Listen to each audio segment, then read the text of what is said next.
Alright, hello everyone. This video is going to be different. If you don't know, I started a book club, and this month we are discussing Handbook for Mortals by Lainey Sarum. Hi, I'm Grace. I'm the person whose voice was just speaking a couple seconds ago. And before we get started, I just thought I should let you know, this is a re-upload. I had a channel, for a couple of years, and I posted this here, but I recently deleted that channel because I wanted a new Google account. So yeah, but I really loved this video and a couple others, so we'll be re-uploading them here, so you guys can enjoy. So I hope you enjoy, and maybe more videos will be coming like this soon. I haven't decided yet. Also, I left my actual microphone at my apartment, and I'm at my parents' house right now, so I'm using my AirPods. Woo! Alright, enjoy the video. But before we do that, I have to do two things. One, I'm sorry about this audio. It sucks. I don't have a microphone. I only have headphones, so we're just gonna have to make do. Also, please no one sue me. Under the rights of fair use, I can do this. I'm just talking about what happened. Okay, let's get started. In August of 2017, the New York Times bestseller list had been released, and instead of seeing Angie Thomas's The Hate You Give, which had been up at the top for months, there sat Handbook for Mortals by Lainey Sarum. No one had heard of this book, but apparently it had sold 18,000 copies in the first week. According to what I found, most bestsellers have to have sold like 5,000 to 10,000 books, so if a book has sold that much, you know it's big. But like I said, no one had heard of this book. There had been no reviews, no buzz, and no one seemed to have even read it. Also, I don't know when the movie was announced, but they were planning on making a movie, and Lainey was going to star in it, and it's not uncommon for books to be announced before the book had come out, but there had been no hype. For comparison, Angie Thomas's The Hate You Give was being talked about everywhere. It was all over BookTube, Twitter, and Instagram. They even mentioned it in a Vlogbrothers video, so people got suspicious. Everyone started looking into this book, and it was eventually found that either Lainey or someone who was working close to her had bought the book in bulk. Something that is not allowed, and, you know, you can't do.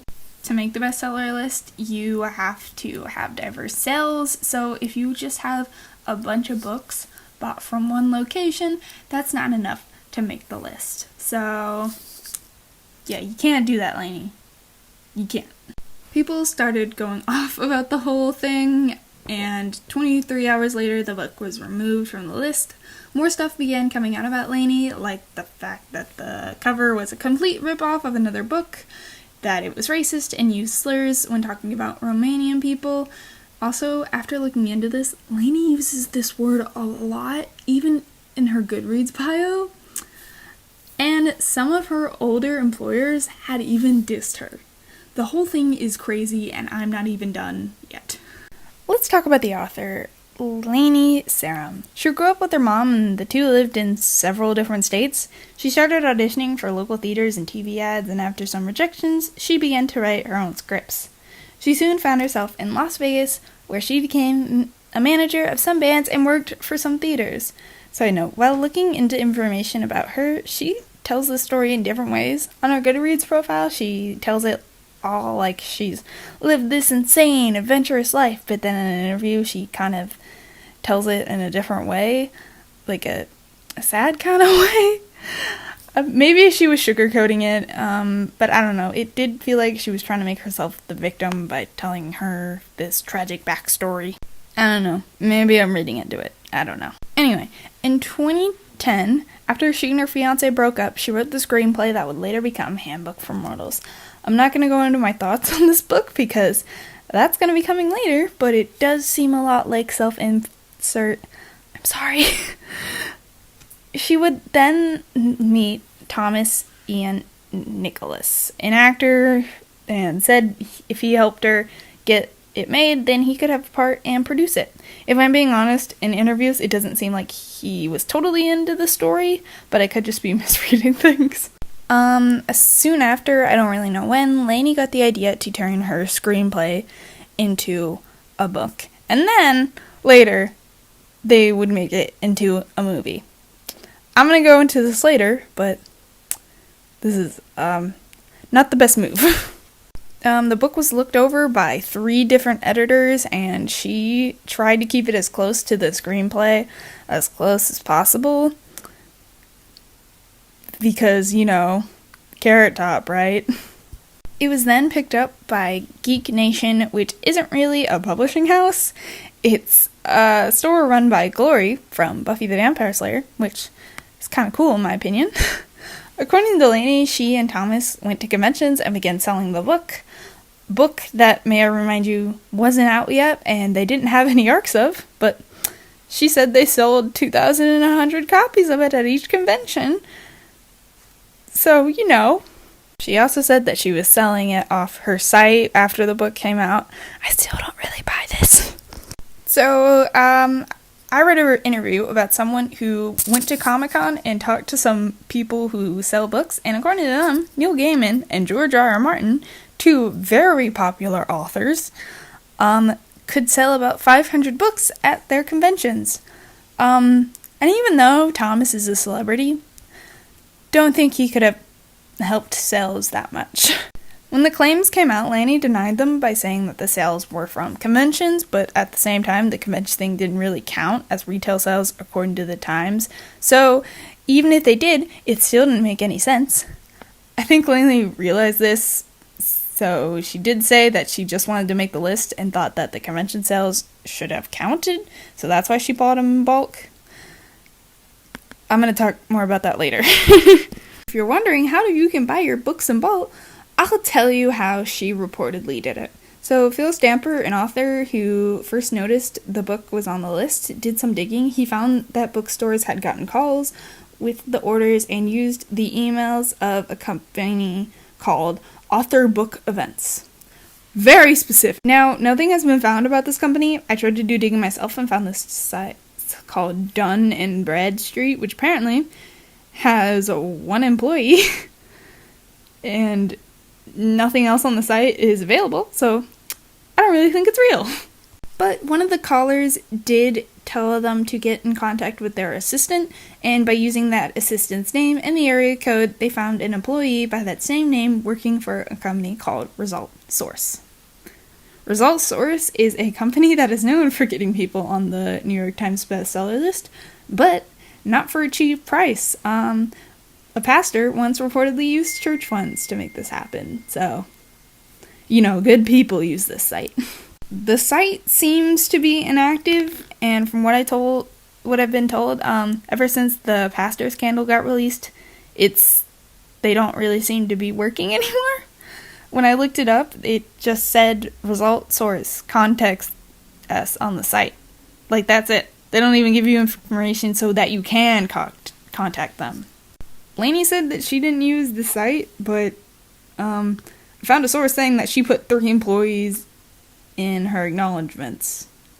So, now Lainey has said that she did hire someone to buy all the books in bulk, but she can't reveal who it is because she signed an NDA. I think that is possible for it to be result source because Lainey said that she talked to him, and people have claimed to have seen the order receipt, so I don't know. Also, just a side note, I tried to Google what you could not reveal through an NDA because I thought you could sign one. You could say the company's name and nothing else, but I wasn't able to find anything about what could and couldn't be said, so I think it depends on what the deal was made. I'm a real investigative journalist. The thing is, though, we don't actually know if people bought copies at the conventions. Lainey gave a reporter a PDF of a spreadsheet, but there wasn't enough information to prove anything. Lainey says that if she could do it again, she would have given out ARCs, but she stands by what she has done. She also says that she thinks book Twitter finding out and leaking the stories because the YA community doesn't want to hear new voices. I disagree. Listen, BookTube, book Twitter, we can be a bit harsh sometimes. I think we can all admit that. But I don't think that we don't want to hear new voices. The book that was on the list before you, Lainey, was The Hate You Give, a debut novel that was beautiful. So, you can't say that. There is another conspiracy that was brought up by a worker at a bookstore who claimed that buying books in bulk is more common than you think, but because the people who do it are these big authors, that when they hit that spot on the, on the list, it's easier to believe. And that's why they think Lainey got caught, because no one had known about her. It does kind of make sense, but I don't really believe that. Here's what I believe. I think that Lainey really wanted to be on the list so badly, and she wanted it to be her debut novel. And I think Thomas really wanted this film to happen. So they bought copies. Now this is just a theory, and I only believe it because there are holes in Lainey's story. I want to be an author, and I would love to one day be on the New York Times bestseller list. But I don't know, this just seems like a lot of effort. I feel your love of wanting to share your story should be higher than wanting to have it be known. I mean, bad books can even make the list. I mean, 50 Shades of Grey was on that list and several others for a very long time.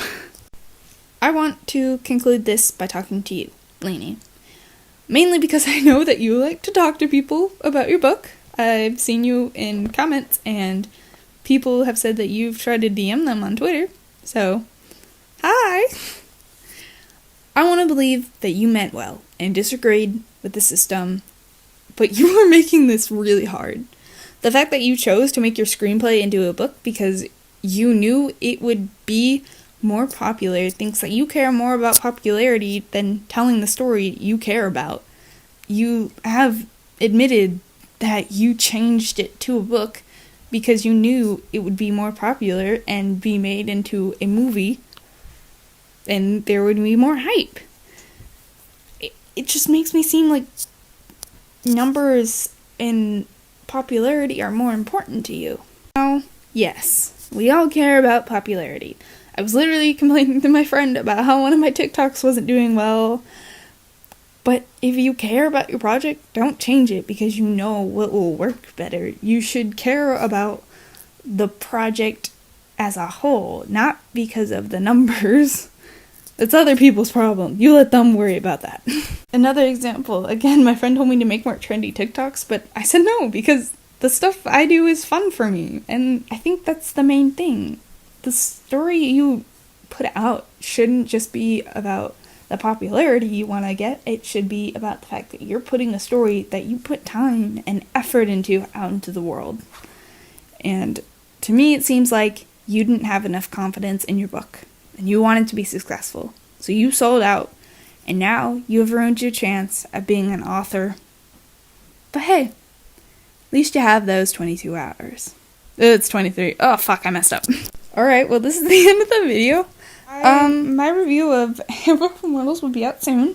It's not going to be like this. I don't know if this will even work. Let me know if you like this, and I'll try and make more videos like it. Oh, I'm really nervous about this. Please don't sue me. I mean well. But yeah, I worked really hard on this. I did a lot of research. I wrote a whole goddamn script. All of my sources will be linked down below. Let me know if you guys want to do a live show about this book. I would totally do it. I just don't know how, and I don't want to do it by myself with no one watching, because I don't have the security to do that. Alright, thanks for watching, you guys. Bye!